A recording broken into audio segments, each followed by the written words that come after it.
Have you ever thought about, because I feel like people would pay you to come and speak to them. Right.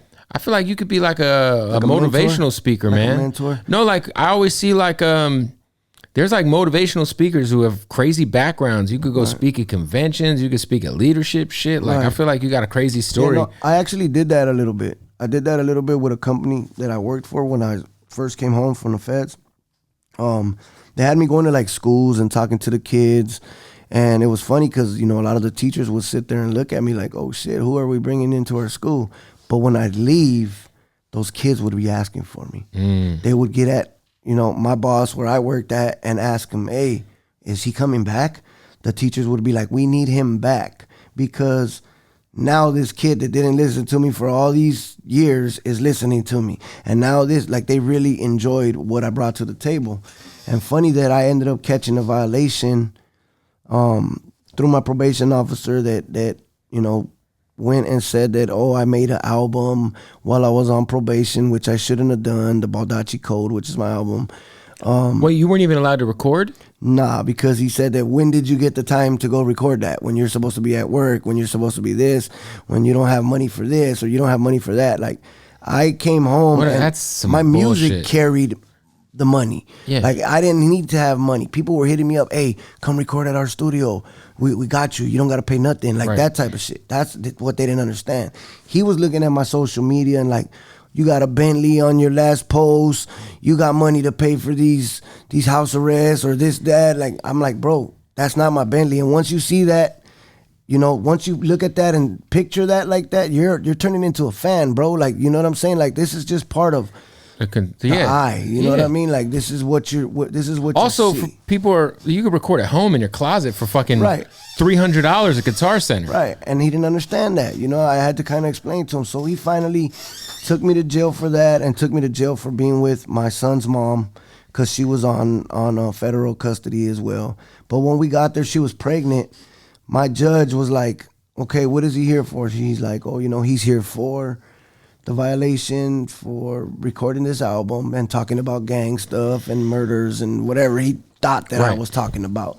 He just put his little concoction of stuff in his brain. Right. Oh, this is what he's talking about.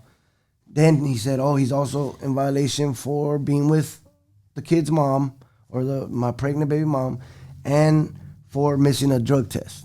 So those were the three things that I was there for. She kicked out two of them. She kicked out the main CD album thing. She kicked out the baby mama thing, and all she left me was the missing the drug test. He asked for a year added to my probation and a year more in custody. He wanted me to go back to jail. So she said, you know what? I have 27 letters from teachers and from all these people saying how he's such a good guy and how he's doing so well with himself. Should I believe the 27 letters of people or should I believe you? Like, she's like, I'm kind of like struggling to see who I'm going to believe. And also, I believe it was a comment on social media that Kamala Harris had left. She left a comment on your social media? Not exactly mine, but the people that were like, that I worked for before. They put up a post of me going to speak to the kids and she left a comment like saying, that's great or that's awesome or something. So, you know, of course, they screenshotted, they used that towards my advantage as well. She's seen that.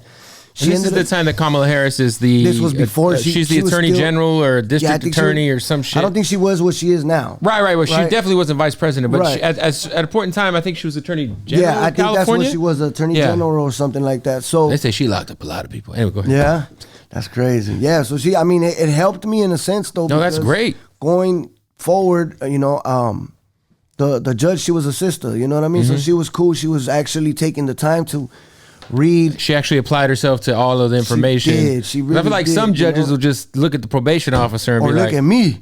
Yeah, they'd be like, look at this guy. You know, he looks, I don't care what you say you got going, like, you gone. So that helped me. And instead of giving me a year in custody and a year added to my time, she gave me 90 days in custody and termination of probation. So that kind of was a blessing. It was the best. Because you'd rather go knock that 3 months out I was like, I'm and gonna then go do this, live free. You know, reading a book. Yeah. You know what I mean? Like, I'm not even tripping. And that helped me because, you know, I went and did it.